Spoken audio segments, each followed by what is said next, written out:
El editorial del día es presentado por la Facultad de Teología, sede IBA.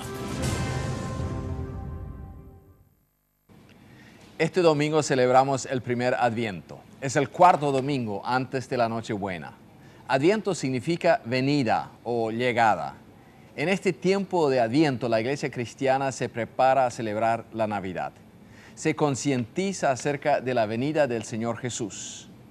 Ahora, pareciera que en nuestros tiempos las celebraciones navideñas poco tienen que ver con la venida de Jesús.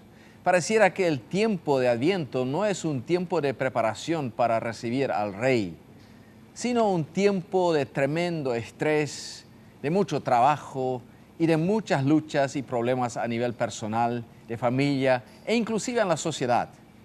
En alguna parte leí acerca de una propuesta muy interesante. Y tengo que admitir que casi me gustó esta idea. Alguien propuso sacar todo lo religioso de la fiesta navideña. Celebrar Navidad con Santa Claus, con el árbol navideño, con los regalos, la decoración, las costumbres culinarias, etcétera, etcétera. Y desvestir a la Navidad de todo lo que tiene que ver con Jesús. Así la Navidad llegaría a ser una fiesta popular para toda la sociedad, inclusive para los no cristianos. Ahora, algunos se preguntarán, ¿cómo es que a un pastor le pueda gustar esta idea? Me explico. La Navidad como la celebra hoy la sociedad, de hecho, poco o nada tiene que ver realmente con Jesús. Sería como admitir lo que en muchos casos ya es una realidad. Tal vez esto nos ayudaría a los seguidores de Jesús a despertarnos y darnos cuenta de lo que ha pasado. Analicemos un poco lo que pasa durante el mes de diciembre.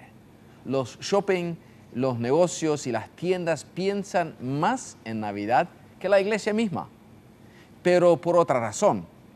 Ellos no esperan la venida del Rey de Reyes, sino la venida del gran negocio, la venida de un rey a quien Jesús da el nombre de Mamón. Mamón es el nombre que Jesús da a las riquezas cuando dominan el pensamiento y el actuar del ser humano. Muchos negocios y muchas tiendas inclusive abusan de los sentimientos religiosos de la gente para promover su mercadería. Esto me parece muy triste.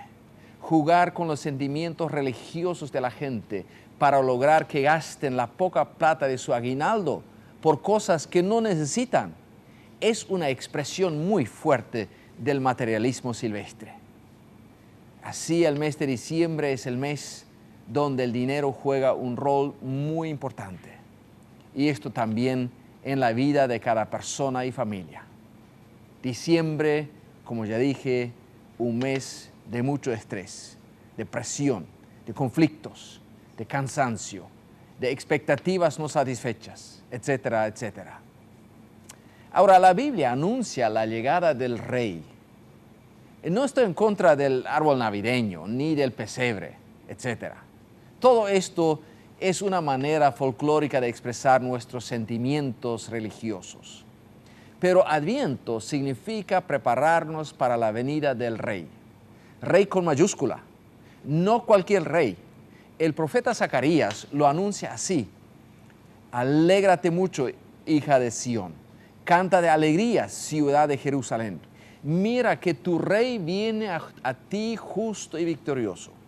Tu rey viene a ti justo y humilde. Tu rey, el Salvador. También el Salmo 24 anuncia la venida del rey y hace un fuerte llamado a estar preparados. Alzad puertas vuestras cabezas. Alzaos vosotras puertas eternas y entrará el Rey de gloria. ¿Quién es este Rey de gloria? Jehová el fuerte y valiente, Jehová el poderoso. Para que pueda ser recibido el Rey de gloria, debemos estar preparados para recibir a un Rey. No se nos convoca a recibir a Santa Claus. Tampoco no se nos convoca a recibir el niño Jesús. Sí, es cierto que el Hijo de Dios nació como un bebé hace 2000 años. Pero cuando la Biblia anuncia la venida del Hijo de Dios, habla de un rey. Y así lo interpretaron muy bien los sabios o los llamados Reyes Magos del Medio Oriente cuando descubrieron la estrella. En el Evangelio de Mateo leemos que ellos se fueron directamente a Jerusalén al rey Herodes y sin mucha diplomacia preguntaron por el nuevo rey que había nacido. ¿Dónde está el rey de los judíos que ha nacido? Dijeron literalmente, hemos visto su estrella en el oriente y venimos a adorarlo. El rey Herodes, por lo visto, estaba muy molesto por esta pregunta. Esto indica que él sabía de qué se trataba. Es decir, él no temía a un niño que pudiera haber nacido en Belén. Su temor era otro. Su corazón se turbió porque había nacido un rey, no porque había nacido un niño. Es decir, él comprendía la diferencia entre Santa Claus y un rey, entre un niño y un rey. La pregunta es si nosotros comprendemos también esta diferencia.